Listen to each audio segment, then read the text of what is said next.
What's going on, everybody? Welcome back to another episode. Welcome back to the channel, and of course welcome back to the constrictor chamber. So if you watched the last video, you know I was just kind of taking out some snakes, interacting with them. Didn't feed any of them because they're not scheduled to, and this is kind of sliding back. So kind of like a part two, maybe a part two on that. So we're not feeding any snakes tonight, and I'm just gonna kind of go through some snakes that I didn't show you the last time. Hopefully you guys don't mind these videos of the interactions and just showing you guys how they look. They kind of change every week, once a month, because they are still growing. Their colors do change a little bit here and there depending on the time of the day and how they're, I've just noticed that sometimes they flare up their colors a little bit, and then sometimes they get duller and stuff like that. Could just be me, but who knows. But on that, I'll probably show you guys some of the bigger boas and some of the other snakes that I normally don't show too often. But I know you guys saw the Pearl Burmese, and she's doing really, really well. So hanging out in the water, I guess they like water, I don't know. But they do live in Burma, and they survive very well in the swamps of Florida. So I guess if they're in the water, it's not a bad thing, like it would be if it was a ball python. But so super fast. I know a lot of you guys probably are not into tarantulas, but she just shed out. It's a Mexican red knee, and she just came out of her shell, her old skin, the other day. So she's cleaning her fangs, it looks like. And I am terrified of spiders, so she stays in the box, but they are very, very cool creatures to watch.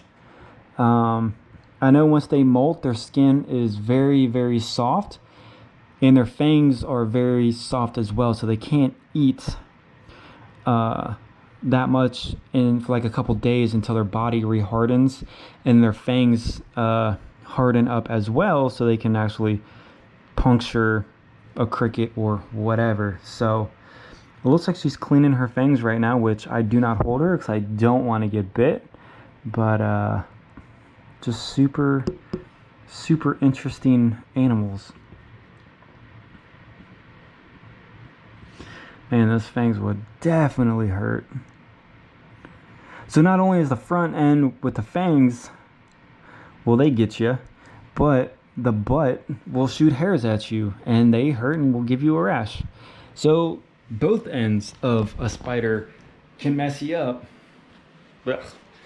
I mean, not blech. Whatever. They're weird. Anyways, back to the snakes. So it's always interesting taking out the normal boa and the Argentine because they both have huge attitudes. So where's my snake hook? Here it is. I'm doing like a wide view. I don't think I've ever used a wide view on the GoPro, but since these snakes are pretty big, I kind of want to get the whole body in the shot. So I'm expecting her to fly out. We'll see what happens. And I'm sure she will, but either one of those two will come shooting out whenever the plexiglass is dropped. So always got to be prepared. Don't get complacent with your snakes. Because if you just drop and throw your hands in there, you might get bit. So she definitely looks like she's got an attitude right now. But so I was asked if I hook train. I guess I do on some of them. Like I'll tap them on the head, rub their body a little bit, and then I'll try to hook them out. But I know she's gonna throw a fit. Well, she's not doing too bad right now. Normally she's all huffing and puffing, but she's doing pretty good. So once she's out, she's actually doing really, really well. And her belly is actually pretty pink. So that's a good indication that she's going into shed.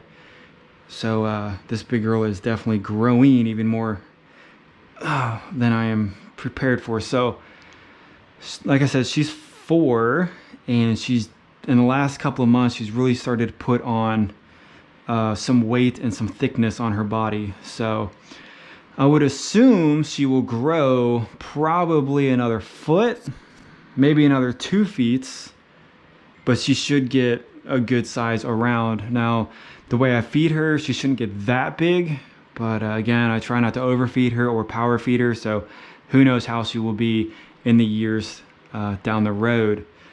But she looks good. I think she looks good. Nice markings. I love normals. Like, normals can come in different shades of colors. Sometimes the saddles look a little bit different. The tails come in different patterns.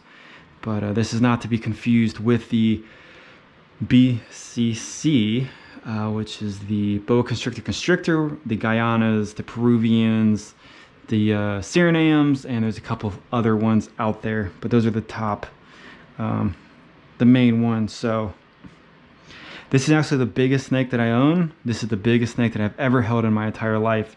So it should be interesting as she grows. Should be very interesting as the green anacondas and the Burmese grow, because I have zero experience with big snakes. So I'm just learning as I go, watching their body language, being super careful with them as they get bigger, because I don't want to have any issues at all. But she is, once she's out, she's perfect, just like the Argentine. The Argentine is the devil, and it sounds like she's possessed in her cage, but the second I take her out, she's like this, super calm, super chill, super relaxed. So boas are so impossible to get back into an enclosure. So actually, that was not bad. Let's not pinch her tail. And so she looks like she wants to bite me. So moving on with some snakes that we haven't seen in a while. We'll check out the Kingsnake. So this is the very first snake that I have ever owned. And she was from PetSmart, which I have 3 snakes from PetSmart. My first 3 snakes were from PetSmart. I now buy from reputable breeders. But she is super awesome and super nice. Love her belly scales all the way down. It's kind of like a brownish color, black. Lots of iridescence on her. It's California King. Now, king snakes are native all across America, and you can basically just go outside if they live in your area and find them. Pick them up. I don't know if you can own them from state laws, but you can definitely pick them up and go looking for them for fun. Unfortunately, king snakes are not in Ohio as far as I know, but we do have rat snakes, and I've seen some pretty big ones outside. And then we also have, she had some bedding stuck in her nose. But the rat snakes can get huge. We do have a couple other snakes. Not really sure. Non-venomous, maybe a few, rarely, depending on where you are. But she just looks awesome. Very nice temperament. I would highly recommend a king snake of any kind as a first snake owner, because they can basically live in a box and they can survive. They don't need really any special humidity or special heat. As long as it's over like 70 degrees, they're perfectly fine. And I've noticed that they don't go off food like ball pythons would, but that's a totally different topic about ownership on ball pythons. But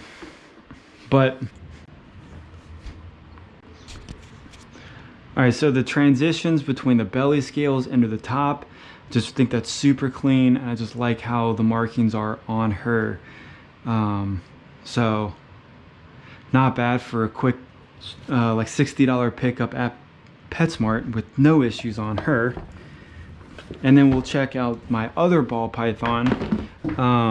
Let's leave some heat in here since the air conditioning is on out there. So the only male in the room holding the fort down is the pied. So another Petco or PetSmart snake. No issues other than live feeding, which it's not really an issue. It's just more of an annoyance, but it is what it is as long as he is eating and is healthy. So high-ish white pied. Awesome looking markings on her. I like how he has some random black dots just kind of to break up the white patterns. But super super chill, super relaxed. If I'm just wanting to hang out, you know, watch some TV, I'm always hanging out with one of the ball pythons. There's no way I can do that with any of my boas. They'll be in the couch cushion, trying to go under the couch, every which way, and I can't just hang out and just relax. But pieds are definitely where I love ball pythons. Any pied combo, that's like where I love them. So awesome, awesome, awesome. So I know a lot of people like the Motleys. I see it every single day on the forums, on Facebook. Motleys are ugly. Why do people still breed Motleys? I love Motleys. They're awesome. I have to say this time and time again. I love how the sides look. They look like they're a layered cake. Love cake. I like how they're squared. The body's squared off and just the blocks on the tails. I like when they have the solid stripe all the way down. I don't know if those are the actual Motley or if it's a mix with the Motley Jungle, but either way, they are super awesome looking. And man, I just love how they look. Super awesome. So as I said, if I just want to relax, I'm not picking up a boa because this is the baby and she's going crazy. So we'll just put her back. And she is also het for albino. So I think most boas are het for albino. Not 100% sure why on that, but that just seems like that's just the way it is. All right. Before I shut it off, we can check out the ghost boa. I know a lot of you guys like her, so we'll hang out with her for just a little bit, show her off really fast, and while I'm doing that, showing you guys her. So I had it on wide view, super wide view actually, just to try to fit all of the bigger snakes in, because it's definitely hard to have a GoPro on my head and then know where it's pointed at and the placement and stuff like that. So if the first little bit of the video looked weird, that was why. And if it just looks horrible, then I just won't do it again. I'll just try to have the GoPro better situated. But she does look awesome. So I know a lot of people were wanting a ghost boa. She is het for albino. I don't think the albino changes the color at all on her, but if you guys are looking to get a ghost, definitely get one. Definitely try to find a good breeder for the ghosts. And as I always say, love her colors, love her patterns, love the tail on her, and the speckling, just totally awesome. But I hope you guys have a awesome 4th of July. Let me know what you guys are doing. I'm planning on getting some fireworks, barbecuing. If you guys are shooting off fireworks, be safe, don't lose any fingers. If you guys are not in the USA, I guess it's just a regular Saturday for you guys. So hopefully you guys have just a normal, fun weekend. Hopefully you guys can hang out with some snakes. And on that, I'll see you guys on the next video.